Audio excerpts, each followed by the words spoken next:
Bible యొక్క 66 గ్రంథాలలో 5వ గ్రంథం ద్వితీయోపదేశకాండం. ద్వితీయోపదేశకాండం యొక్క గ్రంథకర్త మోషే. యోర్దాను యువతల పాలస్తీనా ఎదురుగా మోయాబు మైదానములో మోషే మృతి నొందుటకు కొంచెం ముందుగా వీడ్కోలు సందేశం వలె ధర్మశాస్త్రమును రెండవసారి ఉపదేశించుట ఇందరి విషయ సంగ్రహము.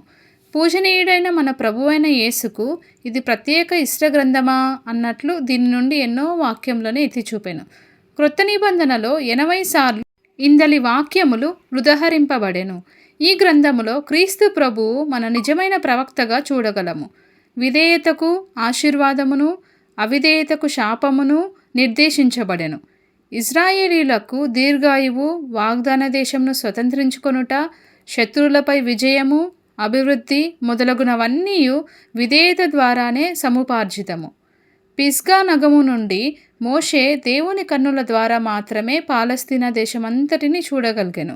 నిర్గమ 15వ అధ్యాయంలో విమోచన ప్రారంభ కీర్తన ఉండినట్లు ద్వితీయోపదేశకాండం 32వ అధ్యాయంలో విమోచన ముగింపు కీర్తన కలదు. 33లో ఇజ్రాయేలీలను దీవించిన తుది ఆశీర్వాదపు పలుకులు కలవు.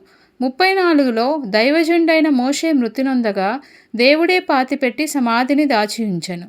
ఇజ్రాయేలీల చరిత్ర పునర్విమర్శ చేయబడినట్టుగా దేవుని ప్రజల జీవితము క్రీస్తు న్యాయపీఠం ఎదుట విమర్శలోనికి తేబడిన గనుక వాక్యపు వెలుగులో దేవుని మనస్సు నెరిగి విధేయతతో జీవించవలనన్నది ఇందలి ముఖ్య పాఠము. దేవుడు ఎలాగూ తన ప్రజల ఆశీర్వాదం కోరెనో అట్లే దేవుని ప్రజలు ఆయన మహిమను కోరువారై ఉండవలెను. మిగిలిన గ్రంథాల యొక్క పరిచయాలు మిగతా వీడియోస్లో తెలుసుకుందాం.